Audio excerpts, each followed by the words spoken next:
مكرونة. chicken. بيتزا. بيتزا. بيتزا. بيتزا. My favorite food, ice cream.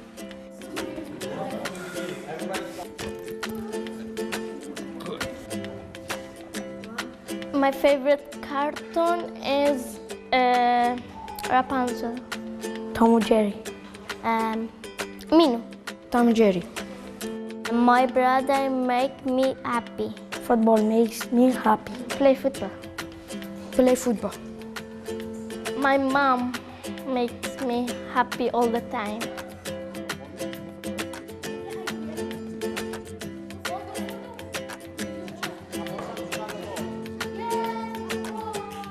Okay, I'll take a picture. Everybody together here. Everybody can get the picture.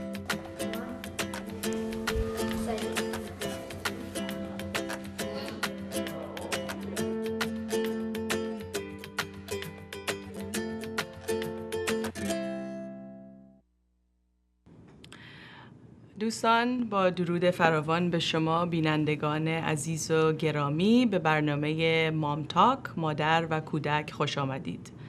در برنامه امروز بر اساس به اصطلاح این روز گرامی کسانی که به اصطلاح رفیوجی و یا مهاجرین حساب میشن، مهاجرینی که از کشورشون به خاطر جنگ، به خاطر سختی، به خاطر آسیب و صدمه مجبور به فرار و یا گریز بودند و به کشوری رفتند که اون کشور امروزه کشور میهمان و یا هست کانتری اونها هستش، کشوری هستش که اونها رو مهمان نوازی میکنه.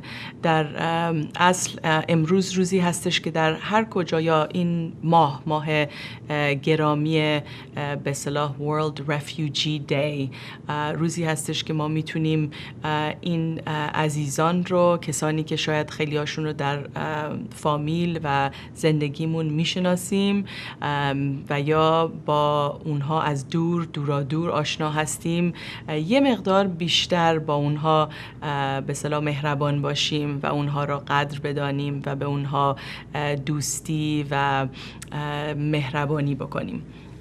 این یادآوری بزرگی هستش یا خوبی هستش یا گرامی هستش برای ما، به خصوص در رابطه با پرورش صلح در خانواده. این موضوعی هستش که میتونه بسیار بسیار مفید و سازنده باشه اگر که در خانواده درباره اون با کودکانمون صحبت بکنیم.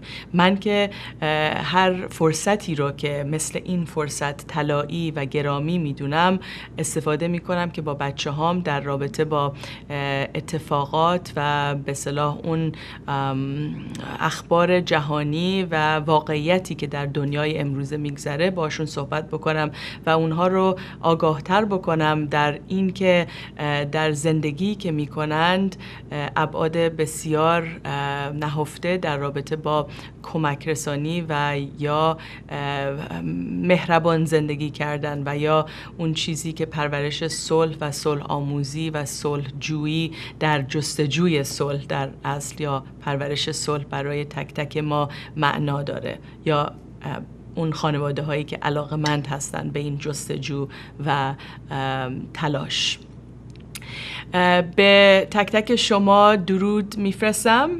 روز گرامی پدر گذشت و میدونم در این روز گرامی پدر بسیاری از شما با خانواده و پدران و همسرتون و پدر بزرگان دور هم بودین و این روز رو گرامی میدارم. برای تک تک شما که مثل خود من پدرتون اینجا نیست و شاید در آن سوی دنیا هستش که در به اصطلاح روح و روان شما هستش، برای شما هم آرزوی خوب و شادمانی میکنم در این دورانی که قدردانی میکنیم و سپاس میداریم پدرانی که در زندگی ما رو به جایی ارتقا دادن که امروزه بتونیم در جستجوی صلح و پرورش صلح برای جهان باشیم. به شما هم درود میفرستم. امروز برنامه بسیار خوبی تهیه کردم برای دوستانی که علاقه‌مند هستند برای کمک رسانی و اینکه چگونه ما میتونیم با رفتارهای خیلی ساده و هر روزه همدیگر رو کمک بکنیم و به همدیگه اون پرورش صلح رو در دل همدیگه بگنجاییم و بالا بیاریم، ارتقاء اون پرورش صلح برای شما. امروز دوست گرامی من ریک موریسون که ایشون به اصطلاح نویسنده و آثر کتاب The Hug Store هستند، اینجا هستند و خیلی خیلی خوشحالم که اون دید ایشون رو و آگاهی ایشون رو در رابطه با اینکه چگونه میتونه یک در آغوش گرفتن و یک به اصطلاح هاگ به قول معروف خیلی هیلینگ باشه و کمک بکنه و اون آرامش رو در خانواده و در جهان بالا ببره. برای خیلی از کسانی که در رفیوجی کمپ هستن این هاگ و امبریس کردن و به اصطلاح بغل کردن، در آغوش گرفتن شاید یکی از مهمترین به اصطلاح ابزار، مهمترین کارهایی هستش که رفتارهایی هستش که ما میتونیم بکنیم. کار ساده‌ای هستش ولی معنای اون در آغوش گرفتن یا بغل کردن برای کسی که تنها هستش یا احساس تنهایی میکنه و سختی بسیار کشیده بسیار بسیار پرمفهوم و کمک ساز هستش. Rick Morrison, welcome to MomTalk. It's an honor to have you here again. And happy Father's Day. Thank you. Yeah. Thank you so much. I know this is a day that we're honoring the refugees in the world, and we're sending much good vibes and warm hugs to all of you who are watching and with us and would like to help. Tell us about the power of a hug. I know this is something that you're very, very passionate about. Thank you. It's my joy to be here with you again. And you know, in the moment of a hug, it's that moment. Mm-hmm. And depending on the length of the hug, which anywhere from 8 to 21 seconds, there's a lot of power that happens there. It's connection.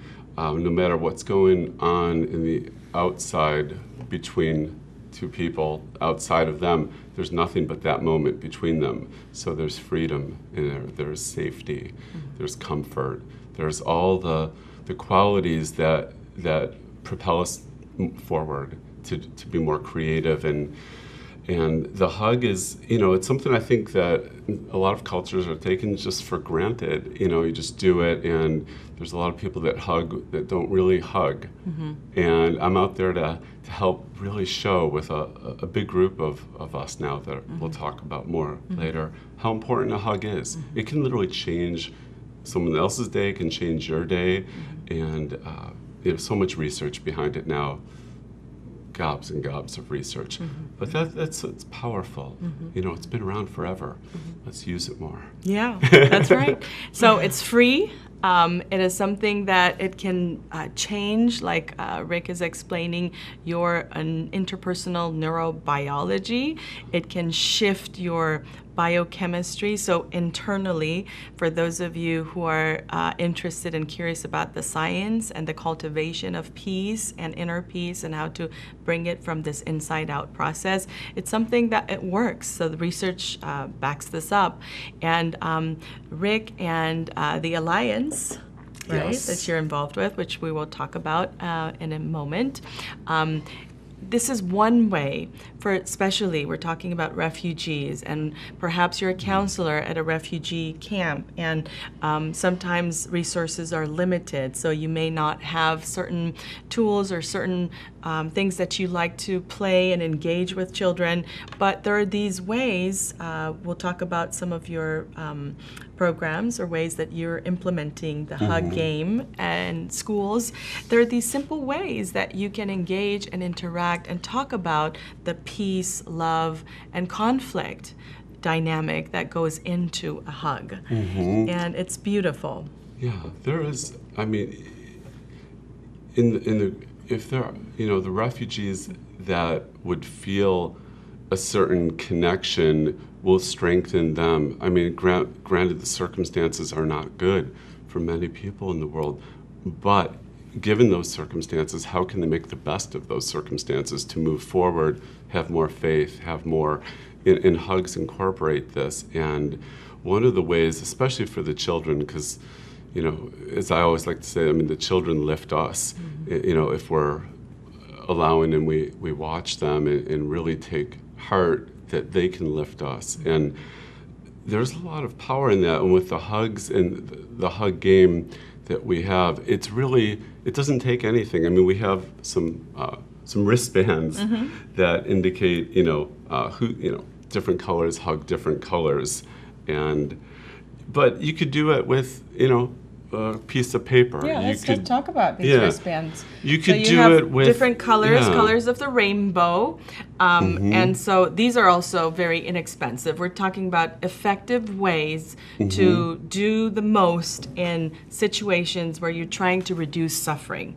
So here you are with just simple tools. These are those colorful wristbands that you can even create. Like you can have, I don't know, like strings, right? Different color strings. Different color strings. So that use your symbolize the color same thing. strings. If you're at a refugee camp and you're trying to get creative and you don't have access to these fancier wristbands, use strings. So they take out and use different color strings and put it around the children's wrists, those who are interested and curious about exploring the power of a hug. And I know even within that conversation, I'm imagining, because some children might be a little hesitant or more cautious, or it's a strange, like for children who have not been hugged that often, it's a strange experience. And so even within that conversation of educating a child about how to engage in a safe hug, how to be safe in embracing another human being, even the verbal, the communication, the peace learning of it is so rich and so valuable. Right. Recently I wrote a curriculum for Montessori schools because many of them had the book and were really interested in an embodiment practice of the book, which we could talk more about.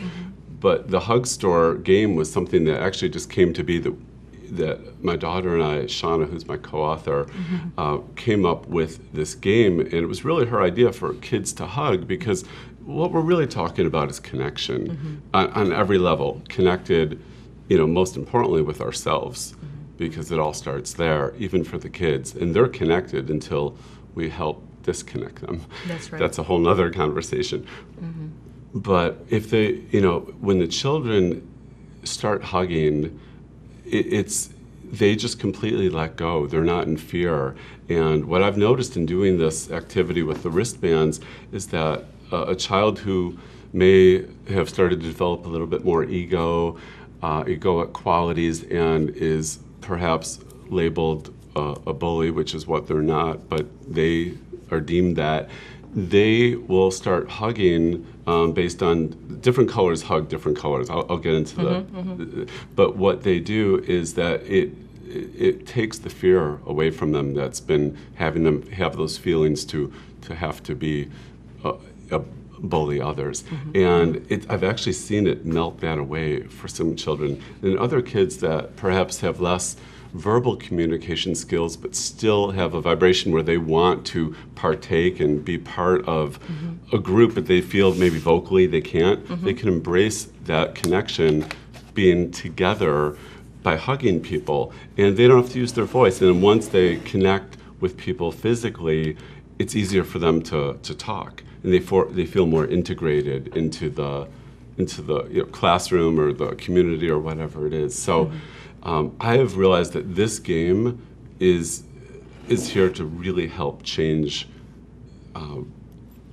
everybody. I mean, grown-ups can play it too, but for kids it's so important to keep them connected, because in their connection they're more open to learning, they're more open to creativity, and really just being in their truest nature when they realize that they're connected with everybody in their peer group.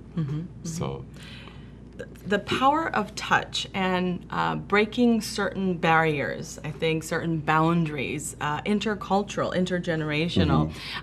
You're right that children are more prone to, especially when they feel safe, to come up and embrace in a hug. And oftentimes within that hug, I know when I'm hugging my children and they're hugging me, there is such deep communication. There's such deep learning. I pick up on certain cues of communication that I simply miss when it's verbal. And so, right? Yeah. So great it's point. this deep sense of sometimes appreciation, sometimes fear, and wanting to feel safe. Sometimes just questioning, are we okay? Sometimes, so peace, love, and conflict, that wonderful triangle of peace learning, I think gets explored within the connectional hug, within that hug, that moment when belly to belly, heart to heart, we touch. Right. And the other side of this, and some of the research now is showing it, I mean, kids are, and why swaddling is such a big thing, because, children are squeezed for 9 months. I mean, they're used to that feeling of touch, and they're out in the world and they're not being touched. There's a lack there, and no human should have to endure that. I mean, animals don't. You see animals hugging, and on our Facebook pages, there's so much of that. But I have already experienced some children that the only hug some teachers have said will be the hug they get on the way into class in the morning. That might be their only hug for the day and the only opportunity. So what's really helping is that kids will take this home and they'll hug their parents. And it starts there, and it's to my whole thing with kids raising a village. They're the dynamic of change. They're what's going to pull us through and wake us up and help the world become more peaceful if we allow them. It's the whole thing that always goes back to how we always get back into conscious parenting, which is often where it starts. But the hug, this is an exciting game, and I hope that people will try it. There's actually a formal curriculum. Could we post that? Of course. That would let's be post really it cool. on MomTalk, as well as the Hug Store, the Hug Store book. Yeah. Yeah. And could we get a little nutshell? So yes, please. The different colors, kids don't get to choose their color, and that kind of bums them out sometimes, but they get to keep the wristband after, which is fun. But what they do is they don't get to hug who they want. They hug the colors. So orange would hug green, pink would hug blue, and then whoever is kind of leading the game switches off, and then pink will hug green, orange will hug blue.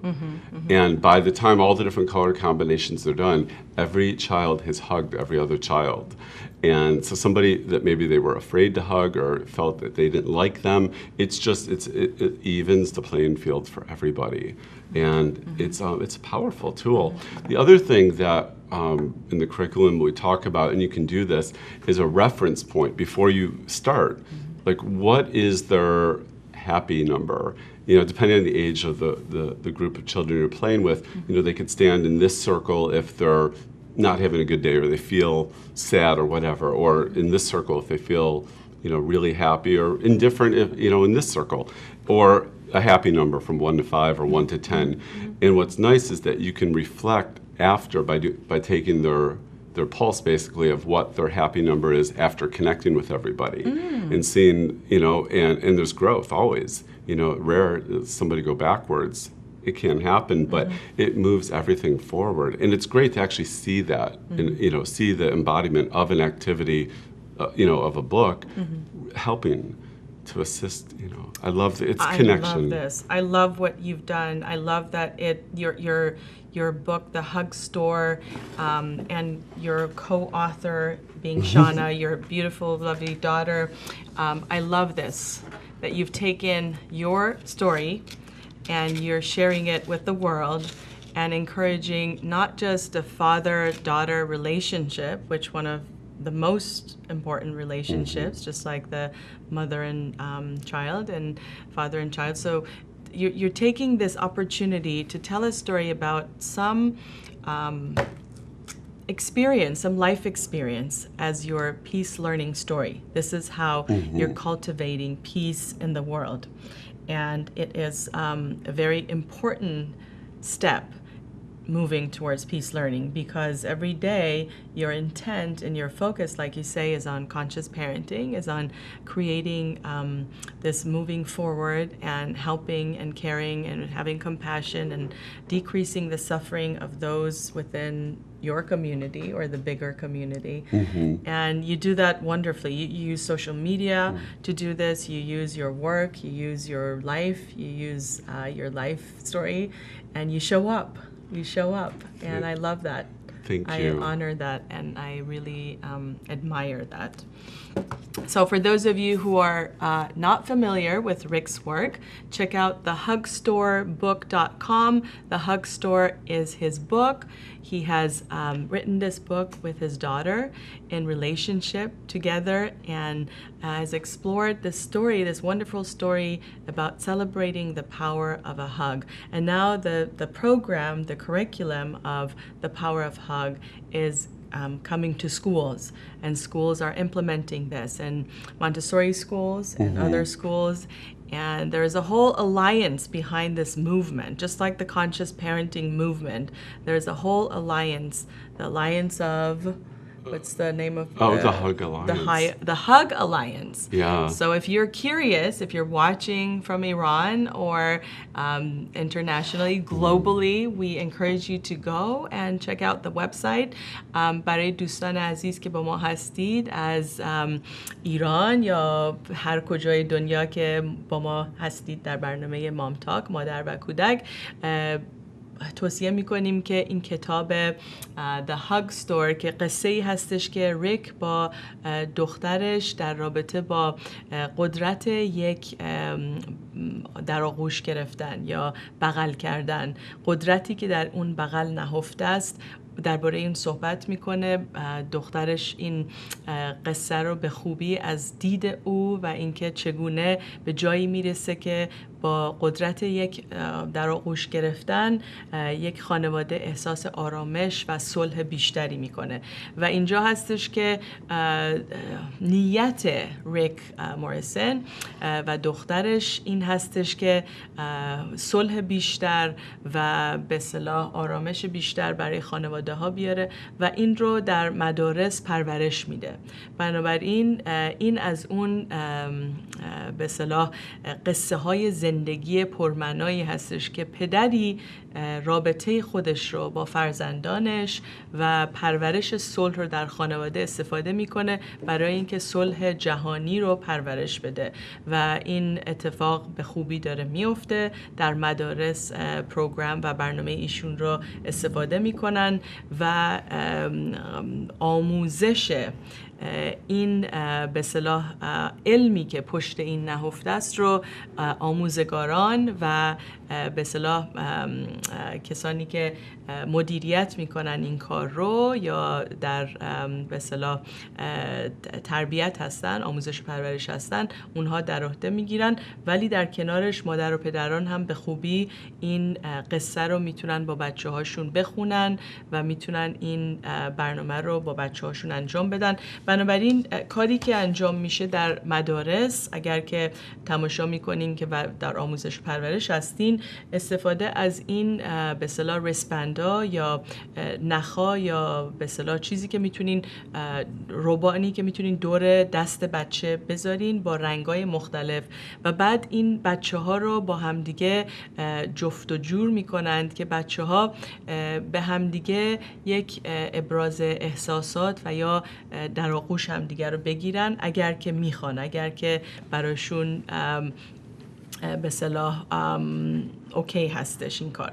و در کنار این به صلاح جفت و جوری و یا با هم دیگه به اصطلاح پیر شدن، جفت شدن، بچه ها احساس کنکشن و رابطه بیشتری میکنن. چون بعضی از بچه ها همونطور که شاید احساس بکنین در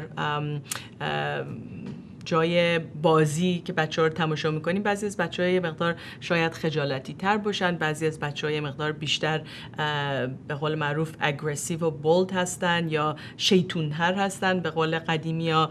و خب بچه‌ها تمپرمنت یا خلق و خوی مختلفی دارن و برای اون بچه‌هایی که به اصطلاح از تمپرمنت یا خلق و خوی مختلف تجربه میکنن، این شاید یه قدمی باشه که کمک بکنه اونها رو بیشتر درباره خودشون آشنا بشن و شاید بچه‌هایی که مقدار خجالتی تر هستن بیشتر علاقه یا گرایش اینو داشته باشن که یک همچین اینتراکشنی یا یک همچین رابطه‌ای با بچه دیگه داشته باشن و یا در اون رابطه چیزی درباره خودشون یاد بگیرن. اینا همه برمیگرده به اون یادگیری و آموزش و پرورش که بعد معلم و آموزنده، کسی که در کنارشون هستش، میتونه درباره‌اش صحبت بکنه. It's such a peace learning experience and tool because you get to talk about children get to talk about their discomfort, you know, if they are uncomfortable, and as well as their joy and what made it special. So you have an opportunity to have this conversation, which is so enriched in the power of connection. When the kids, you know, they're pure essence, and they are always present, and they want to be happy until they're pulled out of their time zone and made to go do whatever, brushing their teeth and all the things that we, you know, make them do to keep things moving forward. But in their pure essence, they're just perfect. And by playing this game, it keeps them in that like peaceful connection. But you know, they're connecting to others, which is so important. But it's before they're connecting to others, they're realizing that, hey, they're going to take a leap and try something that might be uncomfortable. So it's a learning process too for them to learn that there's different things that are uncomfortable sometimes in life, and there's a way to work through those and connect to yourself. So, and I can imagine, based on their cognitive abilities, that having those valuable conversations about why it feels uncomfortable, what about it felt uncomfortable. Yeah. Because I work with a lot of children who are, you know, sometimes have challenging issues around touch or sensory integration, processing issues, or whatever, you know, the level of discomfort is. And when we explore it and discuss it, and they understand, you know, the reason, the science or the reason behind it, and why they're having those experiences, and how by taking those leap of faith and, you know, stepping beyond or going to a place where perhaps there is some discomfort, but perhaps it's meaningful and it's going to help grow their brains and their beings, and they're going to be stronger. And it's a challenge that perhaps in those moments, it's a learning, it's a peace learning experience, an exchange. For some children, I really think that they, and I'll tell the true story of what actually happened with Shauna, but they want to connect on their time frame and their level. And a lot of times parents want to hug their kids for themselves. You know, it comes back to we're living in ego and expecting a hug. You know, you're mine, you're going to give me a hug. Well, you know, they're not. They're their own essence. You know, they're their own person. And even though they're super young and they're super adorable and you just want to hug them like 10 times an hour, they might not want to. And that's what actually happened with Shauna. And then I think the thing is sometimes parents actually push kids to not want to hug because they're so in their ego trying to hug based on their own needs and not the needs of their children, that they send the children in a different direction. So one of the things that actually happened with the true story of where the hug store came from is that Shauna, when we were visiting our family on the other side of the country, Shauna, the grandpa, my dad, wanted a hug. She didn't want to give a hug when she got off the airplane, but she also was aware enough that that's an important person and she didn't want to make him feel bad. So she actually said, Grandpa, I'm all out of hugs. I have to go to the store to get more. And that was like what she really said. And I wish I could think of that. Same thing happened to me when I went to Iran for the first time, because they all rush in and, they wanted to hug me, but instead of coming up with a graceful answer like that, I just said no. I would literally put up my hand and say no, because I didn't even speak Farsi at the time. So it was just, I can relate to her. Yeah, and it is a narcissistic hug when it's satisfying, fulfilling the other, especially, in a child caregiver, caretaker, parent-child relationship or extended family relationship. داستان جالبی که ریک موریسون در رابطه با The Hug Store این کتاب صحبت میکنه، تعریف میکنه، این هستش که قصه‌ای که شانا در این کتاب دربارش صحبت میشه، موقعی که پدر ریک یا پدر بزرگ شانا میاد که او رو در آغوش بگیره و هاگ به قول معروف بغل احتیاج داشته، شانا در مود یا حالی نبوده که بخواد او رو بغل بکنه یا در آغوش بگیره و در اون لحظه به او میگه که پدر بزرگ، من الان بغل ندارم، ولی بذار برم مغازه بغل میگیرم و برای شما یه بغل میارم. و این تایتل یا به اصطلاح عنوان کتاب از اینجا به وجود اومد، The Hug Store، مغازه‌ای که میشه ازش بغل خرید. و من به ریک تعریف میکردم که من موقعی که اولین سفرم به ایران از آمریکا رفته بودم همین رو تجربه کردم، چون بسیاری از فامیل ما، مادر بزرگ، پدر بزرگ و عمه و خاله و دایی همه در فرودگاه آمده بودن و برای اولین بار قرار بود که با اونها به اصطلاح رو در رو بشیم و اونها همه ریختن سر من که بغل بگیرن یا منو بغل بکنن و من همین احساسی که شانا داشت رو میکردم که آمادگی نداشتم که اونها رو بغل بکنم، ولی به جای اینکه این قصه جالب شانا که دارم میرم مغازه این بغل رو بگیرم، من فقط دستم رو بیرون گذاشتم و گفتم نو، نزدیک من نیاین. و یادمه که دوران خیلی جالبی بود، چون برام همیشه سوال بود که بعضیا گوش میکردن به نو یا نگفتن من و بعضیا گوش نمیکردن و منو در آغوش میگرفتن و لپامو میچلوندن. So speaking of cultural differences, so when I first went back to Iran and the family rushed up to me and they wanted to hug and I kept saying no, some of them would not take no for an answer. So they would actually come and squeeze me and pull my cheeks and, oh, she's so cute. And I remember getting so annoyed by it. And it was so uncomfortable. But, even though they meant so well by it. That's right. Yeah, right. No, I do. Now I do. Right. At the time, I was just so frustrated. Right. And that's why if we follow our kids' lead, and it doesn't mean not disciplining them or kind of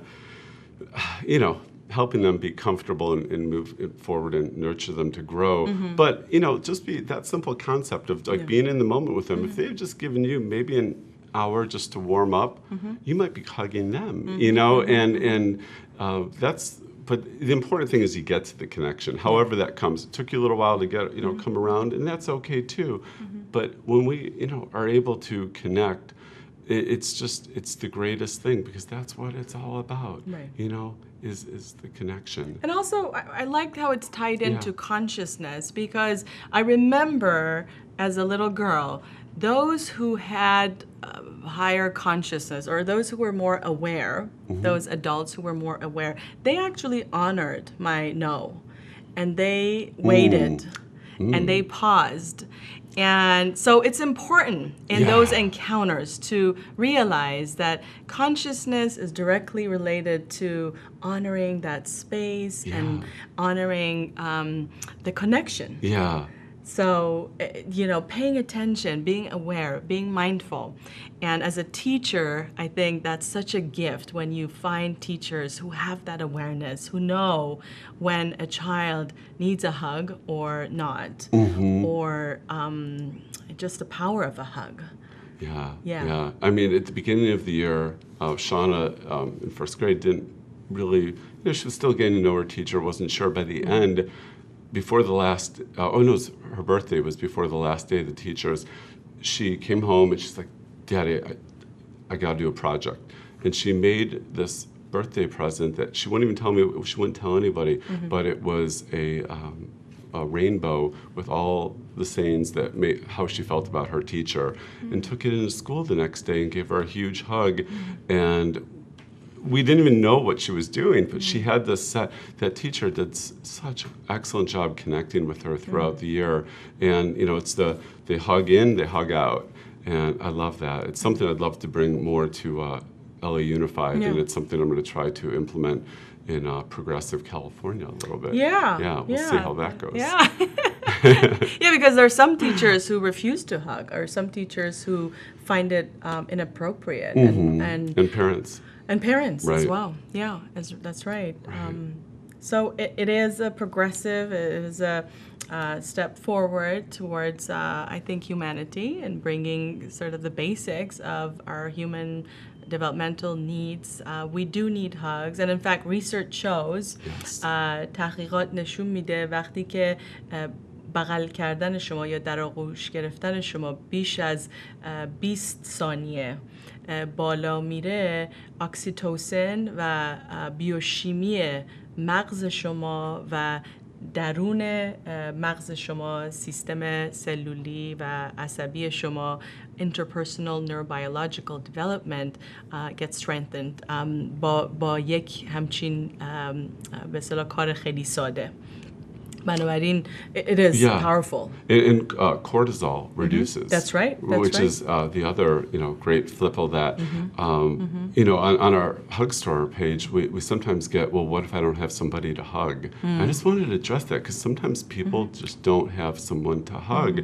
And one of our Hug Alliance members, Dr. Tiffany Field, she's really the global leading clinical researcher on the power of human touch. She's written over a dozen books on the subject, and some of her things that she suggests doing are, get a massage if you can afford that, or have somebody give you a massage, but still, if you don't even have that, rolling on a roller pin, doing yoga, getting your body integrated into the ground, preferably without a mat, into the earth, so you're really feeling things like that will actually do the same thing. You're maybe not going to connect on the emotional level you would with, as you would with another human being, but you'll still have that feeling of touch.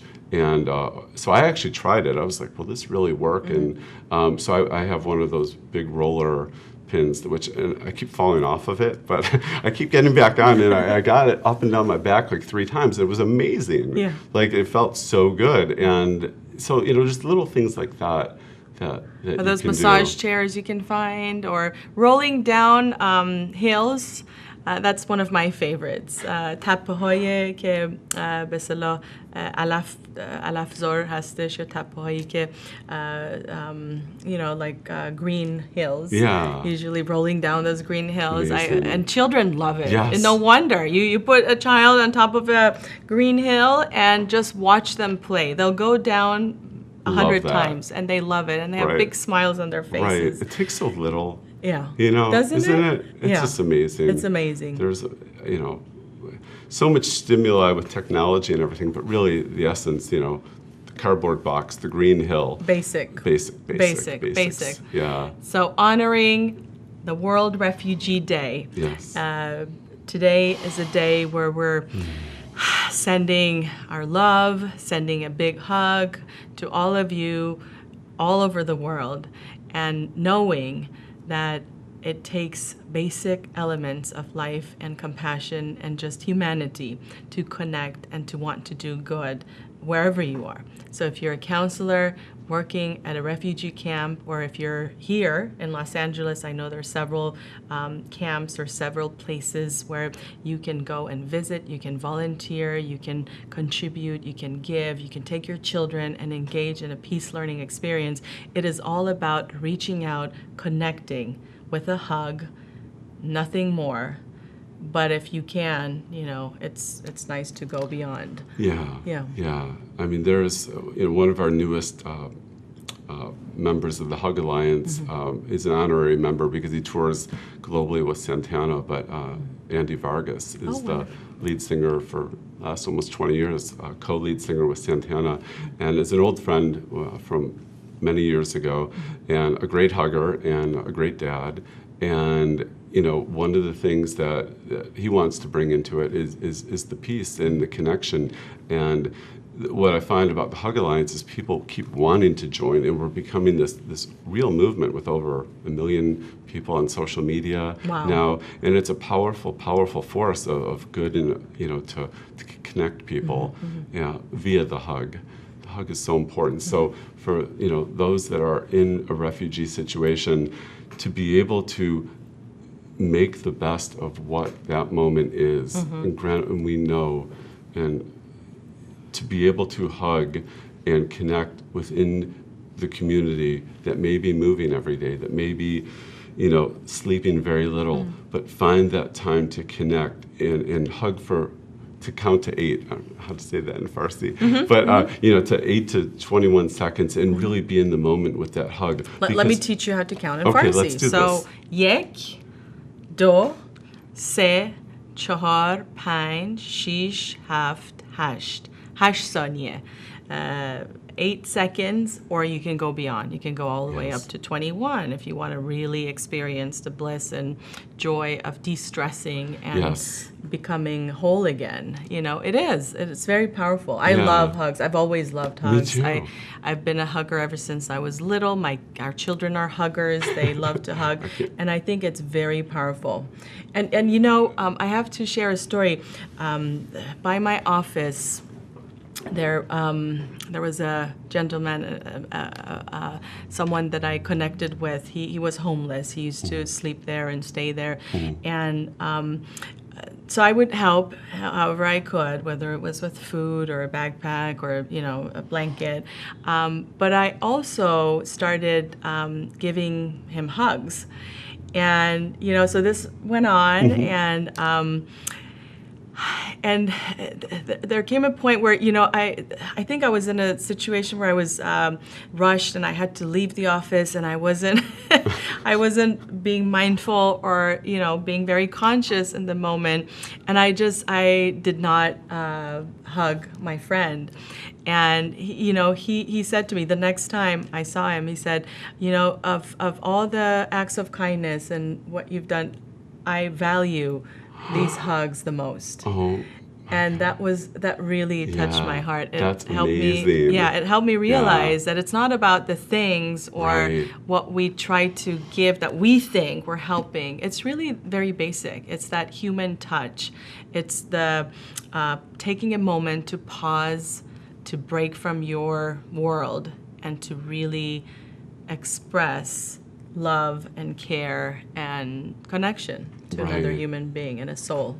Yeah, that's a great story. No, thank you for sharing it. Yeah. So try to hug as many people as you can today, and for the rest of the year. I think it is one way a simple way and a courageous way that you can bring more peace and peace learning into your homes and lives. For those who are watching and they like to join the Alliance, what's the best way to get in touch or to join this circle? Through our website. Okay. We can leave a note on there. Okay. And one of the people that actually we connected with through there is a clinical psychologist, also named Dr. Stone. The Hug Doctor, he's going by, and he's on a 21-day hug journey of 21 seconds. And he has a book coming out, and we're so grateful to him. He was so excited about our book. He's making our children's book an appendix in his grown-up book. But he really breaks down, if you just Google Dr. Stone or the Hug Doctor, you'll find him. And he's kind of laid out a really great 21-day plan. Because like anything else, it's practice. And it's, you need to do it. You can't just do, 20 hugs for one day and then none for another month, because it's not kind of getting wired into your DNA and everything at that point. But if you do it for 21 days, you'll actually see change. You know, if you're not hugging people after that, you're going to want to hug people. So he's a great resource out there as well. There's so many. Our Hug Alliance site is not up yet, but right now the hugstorebook.com will Wonderful. give everyone the information. So those of you all the way from Iran watching and you like to start your own Hug Alliance, yes, we send you much love and peace and start your own alliance. This is one way, a very peaceful way, a very meaningful way, and very simple way to bring more peace into your lives, into your communities, into the world. And it's not going to require money or materialistic things and things. It's going to require a lot of soul, a lot of heart, and a lot of you. So you're going to have to show up for this. It's always an honor to have you, RickMorrison. Thank and you. I can't wait to have Shauna on the show. Yes, I think that'll be fun. we should arrange that, especially given that it's summertime and that she has time. If Yes. she's interested to Yeah. be on Mom Talk, I would love to have her and hear her story. Absolutely. Yeah. Maybe even play the game. That's right. Yeah, maybe even Yeah. play the game. Yeah. So Thank you. we send you much love. We send you a big hug all the way from Mom Talk, مادر و کودک. برای شما آرزوی تندرستی می‌کنیم. برای شما عزیزانی که آواره نمیخوام بگم، چون آواره یه مقدار حالت وزن منفی داره، ولی مهاجرینی که تحت فشار جدا شدین از کشورتون و به کشوری پناهندگی پیدا کردین. شاید پناهنده لغت بهتری باشه. پناهندگان عزیزی که در کشورهای مختلف، اینجا آمریکا، اروپا، در هر جا، ترکیه، افغانستان، هر جایی که هستین، برای شما آرزوی تندرستی میکنیم. امروز رو قدردانی میکنیم و به یاد شما هستیم و به اصطلاح آرامش و صلح و تندرستی و خوبی برای تک تک شما آرزومند هستیم. RickMorrison, thank you again for being a guest on Mom Thank you, Talk. Nelly. Thank you so much. It's a pleasure to have you. And until next time, if you're interested, stay tuned. Bye.